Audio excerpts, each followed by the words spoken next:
Halo semuanya, selamat datang di podcast Sahabat Merins bersama saya Maura di sini.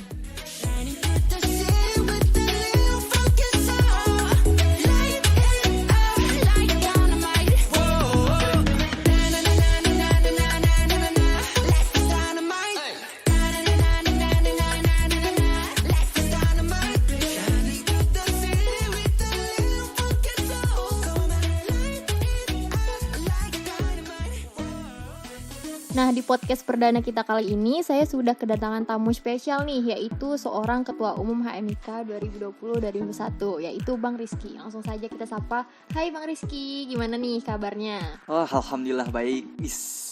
Oke. Orang penting sekali saya di sini ya. Penting Diundang. dong. Nah, Bang Rizky boleh dong perkenalkan dari mulai nama panjang Bang Rizky, terus kesibukannya apa nih sekarang? Cuma kuliah atau organisasi atau apalah gitu? Harus kan ya? Harus berarti ya. Harus. Kenalkan, nama saya Muhammad Rizky Pratama.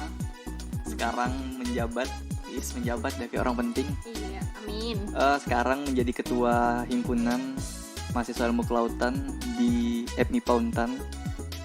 Kesibukan ya nugas, kuliah, tidur, menyibukkan diri, bucin. Terus kura-kura, kuliah rapat. Itu ya sih. Oh, jadi kesibukan abang sekarang ini selain kuliah organisasi ya bucin, ya mengerjakan tugas-tugas seperti pada umumnya lah ya. Ya bisa jadi. Nah, mungkin teman-teman dan Sobat Merin kan belum tahu nih HMIK itu apa, kepanjangannya, terus tujuannya itu apa. Boleh dong abang ceritain sedikit HMIK itu apa sih gitu? HMIK ya. Kalau HMIK nih banyak versi. Kalau untuk di kepemimpinan saya, versi saya sendiri HMIK tuh sebagai wadah, rumah, media, tempat kami sebagai mahasiswa ilmu kelautan menyampaikan aspirasi, membentuk pribadi diri maksudnya, mendidik kader-kader baru,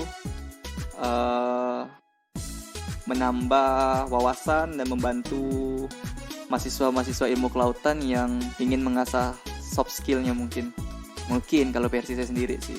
Nggak tahu versi yang lain. Oke, jadi HMIK itu adalah himpunan mahasiswa ilmu kelautan ya bang, yang bertujuan untuk menyalurkan aspirasi dan mengembangkan diri lah intinya gitu. Ya. Oke, gimana nih perasaan abang pada saat terpilih menjadi ketua HMIK? Biasa aja sih sebenarnya. Iya, biasa aja, serius. Biasa aja sih. Gak ada kayak mungkin tegang atau gimana gitu, nggak ada. Ya kayak mahasiswa biasanya, cuman ya ibaratkan di situ kita sebagai ketua ya, kayak waktu kalau masih SMA kan ada ketua kelas atau ketua OSIS. Bener. Ya kita cuman dikasih beban yang mungkin lebih dari mahasiswa lainnya ya, untuk mengepalai atau memimpin ya sebuah organisasi gitu. Ngomong-ngomong, ini pertama kalinya atau udah pernah menjadi ketua gitu sebelumnya buat abang? Kok jadi ketua ya? Pertama kali sih SD jadi ketua kelas. SD, berlanjut SMP di beberapa kelas, terus lanjut ke SMA itu jadi ketua kelas juga, jadi wakil ketua OSIS, dan ya paling menjabat sebagai kepala divisi di pramuka atau sebagainya gitu. Ya setidaknya adalah pengalaman menjadi ketua gitu lah kan. Nah bang, seperti yang saya tahu sendiri kan nih, biasanya setiap himpunan itu mempunyai program-program. Nah, apakah ada program-program yang menjadi ikonik di HMIK? Ikon ya? Ya. Kalau ngomong ikon jadi ingat Seven Icon jadi. Enggak. Icon berarti gambarannya ya. Gambaran yang jadi ciri khas dari HMIK sendiri ya. Iya. Mungkin Ocean Day. Kalau boleh tahu Ocean Day apa gitu kegiatannya? Kalau Ocean Day itu memperingati Hari Laut Sedunia kalau nggak salah ya. Kalau salah maaf ya buat Sobat Merin. Ya kalau dari mahasiswa ilmu kelautan sendiri sih memperingatinya tuh dengan ya ngadain seminar, kayak kuliah umum, ngadain lomba waktu itu, dan juga rencana juga ada mau turun ke jalan gitu kayak buat parade atau cuman mungkin belum kesampaian ya mungkin aksi, cuman ya belum kesampaian. Selain Ocean Day juga kami ada ombak itu kayak pengkaderan untuk mahasiswa baru yang khususnya mahasiswa ilmu kelautan gitu, untuk menciptakan kader-kader terbaik lah untuk sebagai penerus kami. Oke, menarik. Nah Bang, di setiap himpunan kan biasanya ada bidang-bidang gitu kan, atau divisi gitu. Boleh nggak sih Abang sebutin apa aja yang ada di HMIK itu, divisi-divisinya? Divisi ya? Iya. Kalau divisi sih di HMIK ada berapa ya? Kurang belum. Kalau saya sebutkan ya, kalau saya ngitung suka lupa. Yang pertama saya punya sekretaris dua sekretaris cewek, ya lumayan lah sebagai permasyuri kalau dalam kerajaan. Nah, itu intermezzo ya. Iya, mentang-mentang nih. Terus saya punya bendahara yang ngatur keuangan saya, keluar masuknya uang, biar ndak ada yang menyalahgunakan dana. Terus saya punya divisi akademik sebagai penyokong dan pembantu kawan-kawan mahasiswa ilmu kelautan FMIPA Untan di dalam bidang akademiknya. Terus saya punya PSDM, yaitu pengembangan sumber daya mahasiswa. Itu berfokus pada menciptakan kader-kader terbaik, menciptakan mahasiswa-mahasiswa terbaik yang bakal bisa melanjutkan estafet keorganisasian ini sih sebenarnya. Oke. Terus ada MIKAT, minat dan bakat, sebagai penampung dan untuk mengasah lah skill-skill kawan-kawan mahasiswa ilmu kelautan yang awalnya punya bakat, terus di perkuliahan mau disalurkan kemana lagi nih bakat-bakat kami nih. Takutnya kan sia-sia kalau kita punya bakat dalam olahraga, musik dan lain sebagainya. Ya ke MIKAT lah, biar MIKAT yang mengarahkan, biar MIKAT yang melatihnya gitu. Terus kami ada Infokom, informasi dan komunikasi, sebagai tampilan luarnya HMIK. Karena berkat Infokom lah HMIK itu bisa dapat dikenal dari mereka men-share segala bentuk kegiatan yang telah kami kerjakan. Terus membuat sosial media tuh hidup dan lebih berwarna gitu, Infokom. Terus kami ada kewirausahaan sendiri ya, salah satu sumber dana dari HMIK. Kami mencari uang itu dengan jualan, kayak jualan gelang, baju kaos, terus beberapa produk-produk yang kami jual seperti token listrik, pulsa dan lain sebagainya tuh dari KWU sendiri. Mungkin ada 7 kan? 7. Ada 7 ya. Berarti ada 7 atau 8 gitu lah ya Bang. Sekretarisnya ada 2, yaitu sekretaris sama wakil sekretaris. Ada bendahara, ada PSDM, ada akademik, ada MIKAT, ada Infokom, ada KWU. Jadi ada 8 ya Bang. Nah, segitu lah. Oke. Soal matematika saya enggak terlalu bagus soalnya. Maklum. Udah umur. Nah, kan yang kita tahu sekarang kan pandemik nih Bang. Terus gimana sudut pandang Abang terhadap program-program yang terdampak akibat pandemik ini? Sudut pandang, dari perspektif saya ya, kalau pandemi gini ya kita sama-sama susah sih. Iya. Mau kuliah susah, mau keluar juga susah, cari uang juga susah, dan saya lihat kawan-kawan juga kesulitan dari ekonomi, kesulitan dalam kuliah daring. Ya mau gimana lagi? Mungkin dari beberapa orang banyak yang berpikir bahwa ini tantangan di era sekarang. Sebenarnya ini bukan tantangan nih, ini cobaan. Ini cobaan. Cobaan hidup di era sekarang. Kalau kita bisa melewati ini semua ya kita bakal terbiasa dengan hal-hal seperti ini. Tapi kemungkinan hal seperti ini bakal berakhir sih. Kalau dalam saya memimpin HMIK, karena ini salah satu kondisi yang cukup membuat saya kayak wow, kok pas saya memimpin kok ini kondisinya nggak kayak yang lain, bisa offline, bisa bebas kemana-mana. Saya hanya bisa ngadain kegiatan hanya online. Entah berimpact ke depannya atau enggak, saya nggak tahu sih. Cuman ya mau gimana lagi, ya harus dijalanin lah.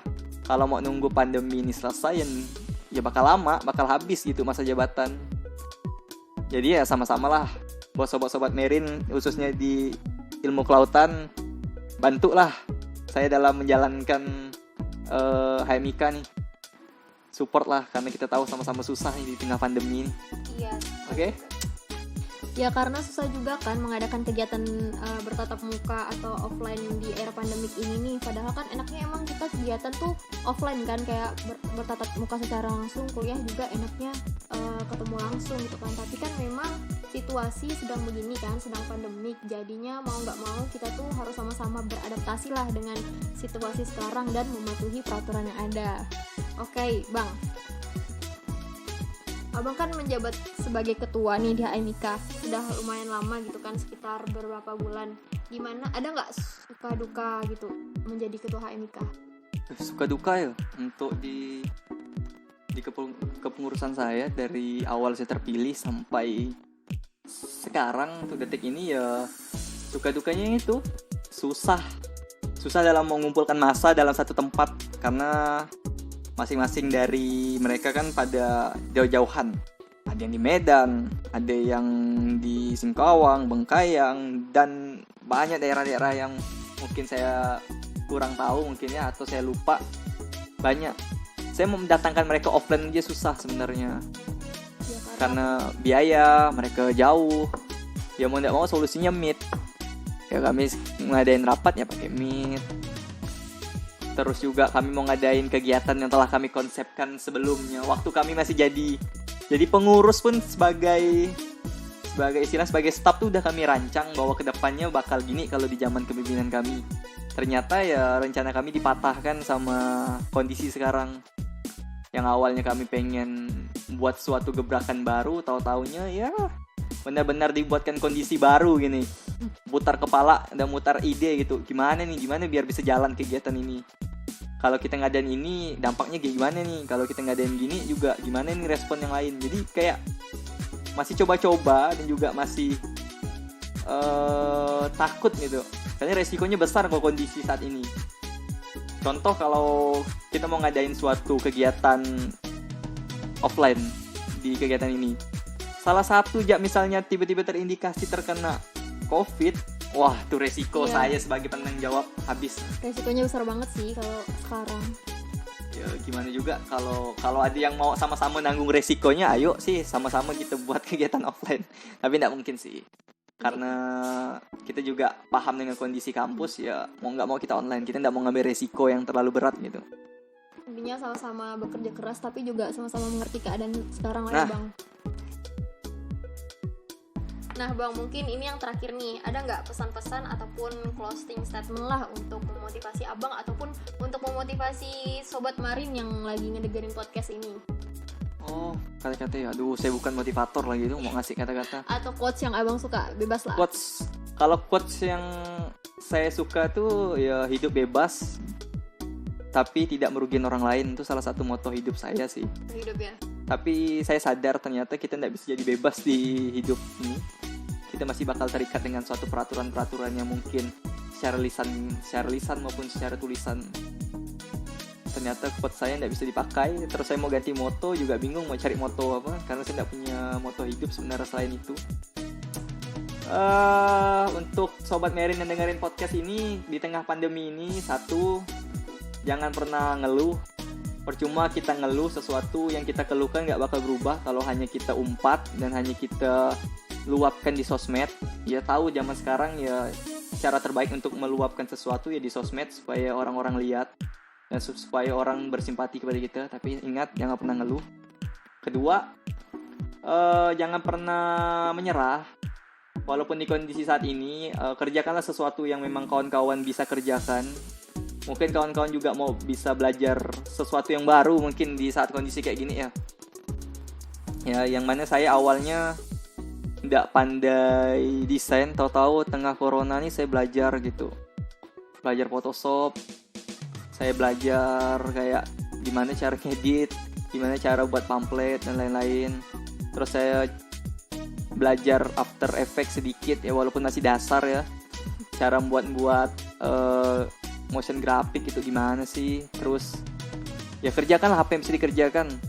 Mau push rank enggak apa-apa sih. Siapa tahu jadi pro player kan, yang sering main game ya. Intinya jangan menyerah. Lakukanlah sesuatu yang memang bakal berdampak ke depannya. Walaupun tidak berdampak sekarang, ya sedikit demi sedikit bakal berdampak ke depannya. Karena semua orang itu punya masanya sendiri. semua orang punya masanya, setiap masa punya orangnya. Wow, mantap sekali. Yang ketiga, jangan pernah beranggapan kalian itu beban orang tua.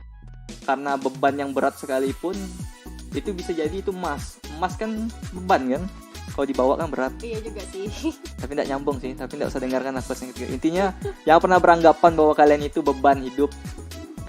Karena semua orang juga berasal dari beban hidup. Tinggal tunggu waktunya aja ya, kapan kita mau lepas gitu, kapan kita mau meringankan beban itu. Nah itu aja sih kayaknya. Oke.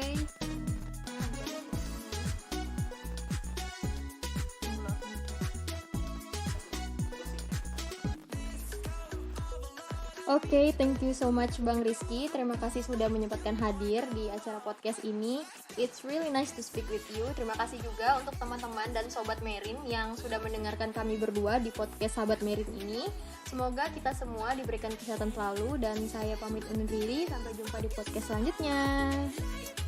Jangan lupa nonton Seruput Nendang Marlo Ernesto.